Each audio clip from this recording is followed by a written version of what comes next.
मिलाकर चलना होगा, कदम मिलाकर चलना होगा। बाधाएं आती है आए, घृणय प्रलय की घोर घटाए, पांवों के नीचे अंगारे, सर पर बरसे यदि ज्वालाएं, निज हाथों से हंसते हंसते आग लगाकर चलना होगा, कदम मिलाकर चलना होगा।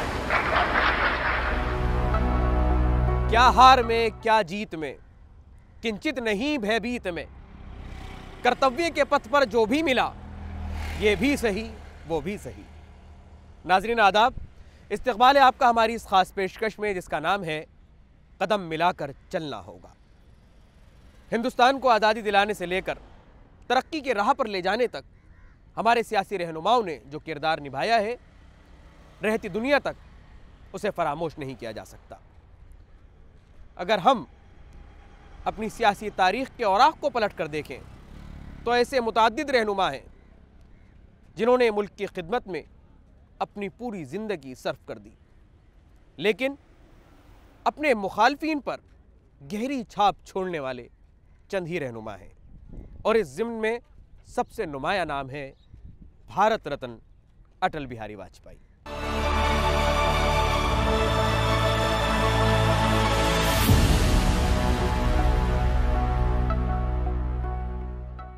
अटल बिहारी वाजपेयी एक ऐसा नाम जो अपने चाहने वालों के साथ साथ अपने सियासी हरीफों के दिलों पर भी छाया रहा और सियासत में अजातशत्रु कहलाया। अटल बिहारी वाजपेयी ने अपने नाम, अपनी शख्सियत और अपने कारनामों से हर हिंदुस्तानी के दिल पर गहरी छाप छोड़ी। आज उनके यौम पैदाइश पर पूरा मुल्क उन्हें याद कर रहा है। उनके यौम पैदाइश को गुड गवर्नेंस डे के तौर पर मनाया जाता है और इस दिन उनके तरीक़े हुकूमत और उनकी हुसूलियाबियों से आवाम को रोशनास कराया जाता है। 16 अगस्त सन 2018 को अटल बिहारी वाजपेयी के इस दुनिया के रुखसत हो जाने के साथ ही सियासत में एक अहद का खात्मा हो गया। हमागीर शख्सियत के मालिक अटल बिहारी वाजपेयी एक सियासतदान से अलग बेहतरीन शायर और सहाफ़ी भी थे। अपनी तकारीर से मुखालिफिन के भी दिलों को जीतने वाले अटल बिहारी वाजपेयी ने मुल्क को मजबूती और तरक्की देने में कोई कसर नहीं छोड़ी और उनकी खिदमात को, उनके कारनामों को यकीनन कोई फरामोश नहीं कर सकता। आइए देखते हैं कि 25 दिसंबर सन 1924 को ग्वालियर में पैदा हुए अटल बिहारी वाजपेयी ने एक कामयाब सियासतदान बनने तक का सफ़र किस तरह तय किया। हिंदुस्तानी सियासत की तारीख के औराक को पलटकर देखें तो हमारे मुल्क में ऐसे रहनुमा हुए हैं जिन्होंने सियासत के उफ़क़ पर पहुंचकर मुल्क को आज़ादी दिलाने से लेकर तरक्की की राहों पर गामज़न करने में कलीदी किरदार अदा किया है। एक तरफ जहां इन अजीम रहनुमाओं ने मुल्क को एक मजबूत समत अता की, वहीं पूरी दुनिया को अमन व यकजहती का जो पैगाम दिया उसको रहती दुनिया तक फरामोश नहीं किया जा सकता है। बाबाए कौम महात्मा गांधी ने जहां पूरी दुनिया को अदम तशद्दुद का पैगाम दिया, वहीं मर्द आहन सरदार वल्लभ भाई पटेल ने इत्तिहाद की फिजा को आम करने में अहम रोल निभाया। हिंदुस्तानी सियासत में कई नाम ऐसे हैं जिन्होंने मुल्क व कौम की खिदमत में अपनी जिंदगी सर्फ कर दी, लेकिन अपने काम और शख्सियत से अपने सियासी हरीफों को भी मुतासिर करने वाले कुछ ही नाम मंजर आम पर आते हैं। अपने हामियों और हरीफों में बराबर मकबूल रहे सियासी रहनुमाओं में एक नुमाया नाम है अटल बिहारी वाजपेयी। अटल बिहारी वाजपेयी जी केवल भारत के प्रधानमंत्री ही नहीं बल्कि लोगों के बहुत प्यारे नेता थे। उन्होंने अपनी सोच से, अपने विचार से, अपने दर्शन से एक नया रास्ता बनाया। सबसे बड़ी बात यह है कि अटल जी में मानवता थी, विनम्रता थी, उनके पास ह्यूमर था। विरोधियों को वो वैचारिक विरोधी मानते थे, राजनीतिक विरोधी मानते थे, पर उन्होंने कभी कड़वाहट नहीं आने दी। जहाँ तक राजनीतिक संवाद है उसका एक स्तर बनाए रखा और अपने विरोधियों को निजी शत्रु के रूप में कभी नहीं देखा। ये बहुत बड़प्पन था अटल जी का। इसीलिए जो भी अलग अलग दलों की जो लकीरें रहती हैं, अलग अलग विचार रहते हैं, उससे ऊपर उठ के उन्होंने एक समावेशी रास्ता अपनाया, सबको साथ लेके चलने का। वो देश की विविधता को समझते थे और उस विविधता में देश की एकता कैसे मजबूत हो, उस वास्तविकता को देखते हुए अटल जी ने शासन चलाया। देश के वो विदेश मंत्री भी रहे, प्रधानमंत्री भी रहे और कभी भी जमीन से उनका पैर जमीन से जुड़ा रहा, आम जनता से उनका संपर्क था। इसलिए उनके बोलने में, उनके व्यवहार में सहजता और सरलता थी, लोगों को वो अपने लगते थे। अटल बिहारी वाजपेयी एक ऐसे नेता जिसका कोई विरोधी नहीं। वो विरोधी पार्टी भी उनको अपना प्रतिद्वंदी मानती थी, विरोधी नहीं मानती थी। वो किसी को दुश्मन नहीं मानते थे, हर किसी को दोस्त मानते थे। राजनीति में सबको साथ लेकर चलना, सब को एक माला में पिरोने का काम वो करते थे। उन पर सब लोग यकीन करते थे, हिंदू हो या मुसलमान, सिख हो या ईसाई, सब अटल बिहारी वाजपेयी को पसंद करने वाले। पूरे देश की 125 करोड़ जनता के दिल में उनकी जगह। हम लोगों को जब से राजनीति में ज्ञान है, तब से मैंने इतना लोकप्रिय नेता नहीं देखा। तो मैं मानता हूं कि ऐसे नेता कभी कभी इस देश को नसीब हुए हैं। सियासत को एक नई सोच और समत अता करने वाले अटल बिहारी वाजपेयी की पैदाइश क्रिसमस के मुबारक दिन 25 दिसंबर 1924 को ग्वालियर में हुई। मकामी स्कूल में इब्तदाई तालीम हासिल करने के बाद ग्वालियर में विक्टोरिया कॉलेज से उन्होंने ग्रेजुएशन किया और उसके बाद कानपुर के डीएवी कॉलेज से पॉलिटिकल साइंस में फर्स्ट डिवीजन में पोस्ट ग्रेजुएशन की डिग्री हासिल की। अटल जी जवानी के आगाज से ही समाजी सरगर्मियों में मशगूल रहने लगे थे। वो राष्ट्रीय स्वयं सेवक संघ के सरगर्म कारकुन थे और बतौर तालिब इल्म वो स्टूडेंट्स यूनियन के सेक्रेटरी और नायब सदर भी मुंतखब हुए। राष्ट्रीय स्वयं सेवक संघ के मुकर्ररा कामों के अलावा अटल बिहारी वाजपेयी राष्ट्रीय धर्म के जरिए सहाफती सरगर्मियों में भी मसरूफ रहे। बतौर सहाफी अपने करियर की शुरुआत करने वाले अटल जी ने 5 जन्ने और वीर अर्जुन के इदारती कामों को भी संभाला। मुल्क और कौम की खिदमत का जज्बा अटल जी को सियासत में ले आया और 1955 में वो लखनऊ से भारतीय जनसंघ के उम्मीदवार के तौर पर पार्लियामेंट का ज़िमनी इलेक्शन लड़े। हालांकि अपना पहला चुनाव वो हार गए, लेकिन अपनी तकरीरी लियाकत से अटल जी ने जो समा बांधा, उसका नतीजा ये हुआ कि 1957 में वो बलरामपुर से जीतकर पार्लियामेंट पहुंच गए। 1968 से 1973 तक वो भारतीय जनसंघ के सदर रहे और हिज़्ब इख्तिलाफ के अपने साथियों की तरह इमरजेंसी में उन्हें भी जेल जाना पड़ा। जब देश पर इमरजेंसी लाद दी गई, देश को एक बड़ा जेल खाना बना दिया गया, हम लोग कारागार में बंद कर दिए गए, उस समय संसद ने अपने दायित्व का पालन नहीं किया। संसद में प्रतिरोध नहीं हुआ, विरोध का स्वर नहीं उठा, मानो सारी संसद मूक दर्शक बनकर रह गई। ये लोकतंत्र पर कुठाराघात था, इससे हम लोगों को बहुत चोट लगी। इमरजेंसी के बाद आजहानी जयप्रकाश नारायण की रहनुमाई में जनता पार्टी की तश्कील की गई, जिसमें बरसर इक़्तिदार कांग्रेस की ज़्यादतियों के खिलाफ सभी पार्टियों ने एक साथ हाथ मिलाया। जनता पार्टी के टिकट पर इलेक्शन लड़े अटल जी बीमारी के बावजूद दिल्ली से पार्लियामेंट पहुंचने में कामयाब रहे।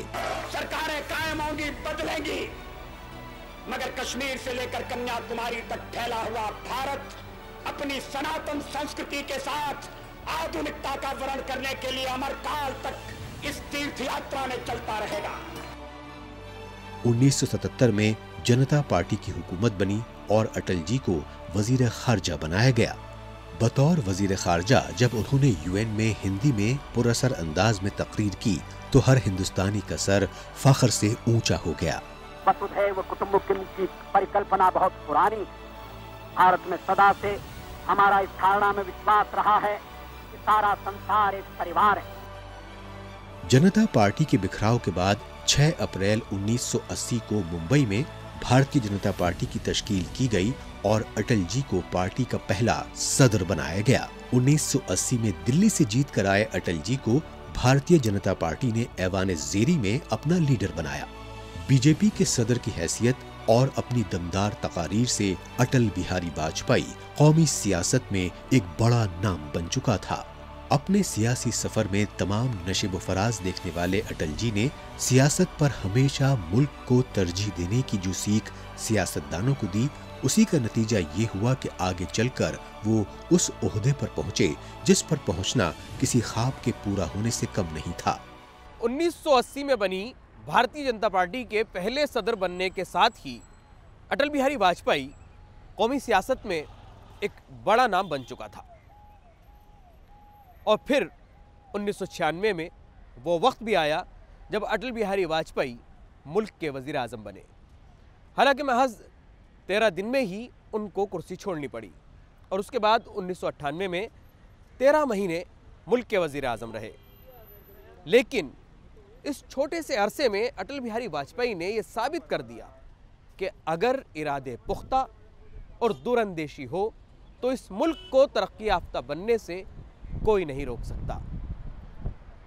थोड़े अरसे के अंदर अटल बिहारी वाजपेयी के काम ने लोगों के दिलों पर जो असर डाला, उसका नतीजा ये हुआ कि 1999 में उन्हें पूरे 5 साल के लिए मुल्क की खिदमत करने का मौका मिला। सड़कों के रास्ते पूरे मुल्क को जोड़ने से लेकर खारजी महाज पर हिंदुस्तान को अजीम पहचान दिलाने वाले अटल बिहारी वाजपेयी ने जहां गांवों तक इंफॉर्मेशन टेक्नोलॉजी की रसाई को यकीनी बनाया, वहीं पड़ोसी ममालिक की अहमियत को समझते हुए उनसे रिश्ते खुशगवार करने की हर मुमकिन कोशिश की। अटल बिहारी वाजपेयी के दौर इख्तिदार में जो तरक्की का सुनहरा बाब रकम हुआ, आइए उस सफ़े को पलट कर देखते हैं। अटल जी का ताल्लुक किसी एक खास जमात से जरूर था, लेकिन उन्होंने हमेशा मुल्की मफादात को तरजीह दी और यही वजह है कि तमाम सियासी जमातों में मकबूल रहने की जो मिसाल उन्होंने पेश की है, वो सियासत का सुनहरा बाब बन चुका है। देश में ध्रुवीकरण नहीं होना चाहिए, न सांप्रदायिक आधार पर, न जातीय आधार पर, न राजनीति ऐसे 2 खेमों में बंटनी चाहिए कि जिनमें संवाद न हो, जिनमें चर्चा न हो। ये हमारी परंपरा नहीं है, ये हमारी प्रकृति नहीं है और मैं चाहता हूं ये परंपरा बनी रहे, ये प्रकृति बनी रहे। सत्ता का खेल तो चलेगा, सरकारें आएंगी जाएंगी, पार्टियां बनेगी बिगड़ेंगी, मगर ये देश रहना चाहिए, इस देश का लोकतंत्र अमर रहना चाहिए। एक प्रकार से अटल जी की वाणी वो सिर्फ भारतीय जनता पार्टियों की आवाज नहीं बनी थी। इस देश का एक 3-4 दशक का समय ऐसा हुआ कि अटल जी की वाणी भारत के सामान्य मानवी की आशा आकांक्षाओं की वाणी बन चुकी थी। अटल जी बोल रहे हैं मतलब देश बोल रहा है, अटल जी बोल रहे हैं मतलब देश सुन रहा है, अटल जी बोल रहे हैं मतलब अपनी भावनाओं को नहीं, देश के जन जन की भावनाओं को समेट कर उसको अभिव्यक्ति दे रहे हैं। और उसने सिर्फ लोगों को आकर्षित किया, प्रभावित किया, इतना नहीं, लोगों के मन में एक विश्वास पैदा हुआ। और ये विश्वास शब्द समूह से नहीं था, उसके पीछे एक 5-6 दशक की लंबी जीवन की साधना थी। 1980 में जब मैं जीत कर आया था पहली बार लोकसभा में, तो अटल बिहारी वाजपेयी जी भी लोकसभा में थे और हम लोग उनसे बहुत मुतासिर रहा करते थे। उनकी तकरीर और उनकी जो बातें होती थी लोकसभा में, उससे बहुत कुछ हम लोग सीखते थे। और उनका जो एक अंदाज़ था, उनकी जो बातचीत का अंदाज़ या तकरीर का अंदाज़, वो अपने आप में बिल्कुल जुदा था। ऐसा यूँ कहा जाए कि ही वॉज मास ऑरेटर। जो उन्होंने सबको प्यार दिया, मुल्क को प्यार दिया, मुल्क के लोगों को प्यार दिया, सबको लेके चलने का काम किया, सभी धर्मों की इज़्ज़त करी। हम जब भी उनसे हमारी मुलाकातें रही हैं, उन्होंने हमेशा से, जब वो प्राइम मिनिस्टर थे तब भी और प्राइम मिनिस्टर नहीं रहे, हम जब भी जाते थे, हमारे साथ इमाम जाते थे, वो हमेशा कहते थे कि भाई इमामों का एक इस्तकबाल करिए, ये हमारे इमाम हैं, ये हमारे पुजारी हैं। उन्होंने हमेशा सबको खिलाना पिलाना और बिठाना, पूरी बात को तसल्ली से सुनना और उसका जो भी निवारण हो सके बेहतर से बेहतर करना। एक बार तो हम उनके पास एक काम के लिए गए, हमने कहा कि उनको भाई ये काम एक ज़रूरी है, एक इंसानियत का काम है। एक गरीब बच्चा था जिसके दिल में तकलीफ़ थी और उस तकलीफ़ के लिए प्राइम मिनिस्टर फंड से पैसे की बात आई। उन्होंने कहा कि फॉर्मेलिटीज़ तो तब तक होती हैं, होती रहेंगी, मगर अभी फौरी तौर पे उस बच्चे की डिटेल दीजिए। बस वो डिटेल देने के 1 घंटे बाद ही उसका सारा इंतज़ाम कर दिया गया। ये उनका बड़कपन था। ऐसी बहुत सारी उनके लिए मिसालें हैं। अटल बिहारी वाजपेयी जी का व्यक्तित्व इस देश के राजनीति में ऐसा व्यक्तित्व था जिनको अपने पार्टी में तो स्थान था ही, पर इसके अलावा विपक्ष की सभी पार्टियों में जिनका सम्मान है, वो जब पार्लियामेंट में बोलने के लिए खड़े होते थे तो सब लोग ध्यान रखकर सुनते थे, उसमें रुचि रखते थे और उसको अप्रिशिएट भी करते थे। इसका ही कारण आपको देखने को मिलेगा, उस टाइम कांग्रेस की सरकार थी इस देश में, नरसिम्हा राव जी प्रधानमंत्री थे, पर विदेश में जब पाकिस्तान में एक भारत का डेलीगेशन जाना था तो उस डेलीगेशन का नेतृत्व करने के लिए उन्होंने विपक्ष के नेता के रूप में अटल बिहारी वाजपेयी जी को भेजा था। ये अटल जी की खासियत थी।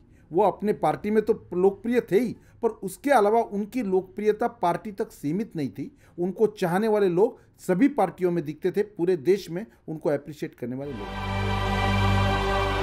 9 बार लोकसभा और 2 मर्तबा राज्यसभा के रुकन रहे अटल जी के लिए 16 मई 1996 को वो यादगार लम्हा भी आया जब वो मुल्क के वजीर आजम बने। मैं अटल बिहारी वाजपेयी ईश्वर की शपथ लेता हूँ कि मैं विधि द्वारा स्थापित भारत के संविधान के प्रति सच्ची श्रद्धा। लेकिन अक्सरियत न होने की वजह से उन्हें 13 दिन में ही इस्तीफा देना पड़ा। 1998 में इंतखाबात में उन्होंने मखलूत हुकूमत चलाई और 13 महीने तक वजीर आजम रहे। महज 13 महीने में ही अपनी दूरंदेशी का लोहा मनवा चुके अटल बिहारी वाजपेयी को 1999 में पूरे 5 साल तक मुल्क की खिदमत करने का मौका मिला। पूरे 5 साल तक मुल्क के पहले गैर कांग्रेसी वजीर आजम रहे अटल जी ने जहां पोखरन एटमी तजुर्बा करके पूरी दुनिया को हिंदुस्तान की ताकत का एहसास दिलाया, वहीं तमाम दुश्वारियों के बावजूद पड़ोसी मुल्क पाकिस्तान से रिश्ते बेहतर बनाने की हर मुमकिन कोशिश की। मैं अमन और दोस्ती का पैगाम लेकर जा रहा हूँ। हिंदुस्तान की लगभग 100 करोड़ जनता ये चाहती है कि पड़ोसी पाकिस्तान के साथ हमारे संबंध सुधरें, एक दूसरे देश में व्यापार बढ़े, आना जाना आसान हो। सड़क के रास्ते पूरे मुल्क को जोड़ने से लेकर गांवों तक इत्तलाती टेक्नोलॉजी की रसाई को यकीनी बनाने वाले अटल बिहारी वाजपेयी मुल्क की तरक्की में कोई भी कोर कसर नहीं छोड़ना चाहते थे। अटल जी के दौरे हुकूमत में नेशनल हाईवे डेवलपमेंट प्रोजेक्ट और प्रधानमंत्री ग्राम सड़क योजना मील का पत्थर साबित हुई। NHDP ने जहां मुल्क के 4 अहम शहरों दिल्ली, मुंबई, चेन्नई और कोलकाता को जोड़ने का काम किया, वहीं प्रधानमंत्री ग्राम सड़क योजना ने गांवों को पूरे मुल्क से जोड़ने का काम किया। करगिल जंग के दौरान उनकी क़यादत और हिकमत अमली ने सबको मुतासिर किया, जिसका नतीजा ये हुआ कि पाकिस्तान को हार का सामना करना पड़ा। पार्लियामेंट में अपनी तकारीर से हरीफों को भी मुतासिर करने वाले अटल जी ने साबित कर दिया कि इरादे अटल हों और मुल्क की खिदमत करने का जज्बा हो तो सियासत मुल्क की खिदमत करने का एक बेहतरीन जरिया साबित हो सकती है। एक सियासतदान के तौर पर अटल बिहारी वाजपेयी ने जो इज्जत हासिल की, उतना ही मुकाम उन्होंने लोगों के दिलों में अपनी शायरी के जरिए बनाया। अटल बिहारी वाजपेयी की कविताएं न सिर्फ उनकी शख्सियत को बयां करती हैं, बल्कि उनकी बेशतर कविताओं ने जिंदगी को देखने का नजरिया दुनिया के सामने पेश किया। मैं जी भर जिया मैं मन से मरूं, लौट कर आऊंगा, कूच से क्यों डरूं। मेरी 51 कविताओं के नाम से अटल बिहारी वाजपेयी का शेरी मजमुआ शाया हुआ और उसके अंदर जिंदगी और सियासत का शायद ही कोई पहलू ऐसा हो जो हमें आगे बढ़ने और सोचने के लिए मजबूर ना करता हो। एक सियासतदान से अलग एक अवामी शायर के तौर पर अटल बिहारी वाजपेयी की शख्सियत को अगर मंजर आम पर ना लाया जाए तो ये मुमकिन नहीं। अटल बिहारी वाजपेयी एक कद्दावर सियासतदान के अलावा एक बेहतरीन शायर भी थे। अपनी मादरे जबान हिंदी में जो कविताएं उन्होंने लिखी हैं वो हमें हुब्बुल वतनी और जिंदगी को देखने का एक अलग जाविया अता करती हैं। अत्याचार प्रपीड़ित ब्रज के यशु सिंधु में बड़वा नलबन, कौन सह सका माँ का क्रंदन। दीन देवकी ने तारा में सुन गाई थी यही आग, जो कृष्ण रूप में फूट पड़ी थी, जिसको छूकर माँ के कर की कड़ियां पग की लड़ियां चट चट टूट पड़ी थी। अटल बिहारी वाजपेयी को शेरगोई का ज़ौक विरसे में मिला। उनके वालिद कृष्ण बिहारी वाजपेयी एक अच्छे शायर थे। अटल जी अपने वालिद और भाई के साथ महफिलों में नज़में सुनाते थे।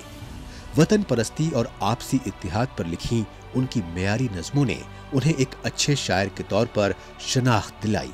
मेरी 51 कविताएं के नाम से शाये हुए उनके शेरी मजमुए में जिंदगी, वतन परस्ती और सियासत का कोई ऐसा पहलू नहीं है जिस पर उनकी नजर न गई हो। हिंदी जबान को अक़वाम मुत्तहिदा में ले जाने वाले अटल बिहारी वाजपेयी ने जहां सियासत के जरिए मुल्क और कौम की खिदमत की, वहीं उनकी शायरी भी किसी अवामी खिदमत से कम नहीं है। उनकी गिरां कदर खिदमात के सिले में ही 2015 में उन्हें भारत रत्न से सरफराज किया गया। 16 अगस्त 2018 को जब अटल बिहारी वाजपेयी ने इस दुनिया फानी को अलविदा कहा तो मानो सियासत के एक बाब का इख्तिताम सा हो गया। अटल जी भले ही हमारे दरमियान न हो, लेकिन अपनी मुल्की खिदमात और शायरी के जरिए वो हमेशा हमारे दरमियान रहेंगे। हर चुनौती से 2 हाथ मैंने किए, आंधियों में जलाए हैं बुझते दिए, पार पाने का कायम मगर हौसला, देख तेवर तूफा का तेवरी तन गई, मौत से ठन गई। अटल बिहारी वाजपेयी के यौम पैदाइश पर हमारी यह खास पेशकश आपको ज़रूर पसंद आई होगी। अटल बिहारी वाजपेयी ने अपनी ईमानदाराना सियासत की जो विरासत हमारे लिए छोड़ी है, उसे आगे ले जाना ना सिर्फ हमारे सियासी रहनुमाओं का जिम्मा है, बल्कि आम आवाम की भी ये कौमी जिम्मेदारी है कि उनके ख्वाबों को पूरा करने में अपना भरपूर ताउन दें। उनके यौम पैदाइश पर उन्हें याद करना सिर्फ हमारा मकसद नहीं, बल्कि ये पैगाम आम करना है कि अगर मुल्क की खिदमत का जज्बा और इरादे अटल हों तो सियासत इज़्ज़त व वक़ार हासिल करने का मैदान बन जाता है और मुल्क की खिदमत करने का बेहतरीन ज़रिया भी साबित होती है। इसी के साथ हमारी पूरी टीम को दीजिए इजाज़त। खुदा हाफिज़। गांधीवादी समाजवाद को एक निष्ठा के रूप में स्वीकार किया है। इसके आधार पर हम भावी भारत का निर्माण करना चाहते हैं। उनको एक हाथ में भारत का संविधान और दूसरे में समता का निशान लेकर मैदान में कूदेंगे और टूटेंगे। हम छत्रपति शिवाजी महाराज के जीवन और संघर्ष से प्रेरणा लेंगे। सामाजिक समता का बिगुल बजाने वाले महात्मा फुले हमारे पथ प्रदर्शक होंगे। भारत के पश्चिमी घाट को मंडित करने वाले महासागर के किनारे खड़े होकर मैं ये भविष्यवाणी करने का साहस करता हूं, अंधेरा छटेगा, सूरज निकलेगा, कमल खिलेगा।